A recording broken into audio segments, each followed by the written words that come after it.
பராசக்தியே ஓம் சக்தியே ஆதி பராசக்தியே ஓம் சக்தியே. Virudhunagar Kamarajar bypass road அல்லம்பட்டியில் அருள்பாலிக்கும் அருள்மிகு ஸ்ரீ காளியம்மன் திருக்கோவில் மணியோசை.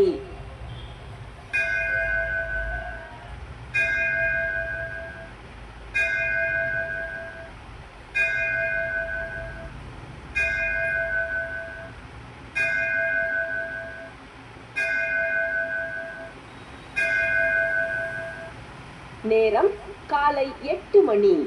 இன்று டிசம்பர் மாதம் 29ஆம் தேதி ஞாயிற்றுக்கிழமை. குரோதி வருடம் தட்சிணாயனம் மார்கழி மாதம் 14ஆம் தேதி சமநோக்கு நாள். திதி தேய்பிறை சதுர்தசி. நட்சத்திரம் கேட்டை. மாத சிவராத்திரி. நீர்நிலைகளை பாதுகாப்போம். ஆன்மீக இசை கடிகார உபயம் என் சேர்மச்சாமி அமுதா, ராயல் ஏஜென்சி, விருதுநகர். செண்பகமாலையும் சாத்தும் பாகத்து உமை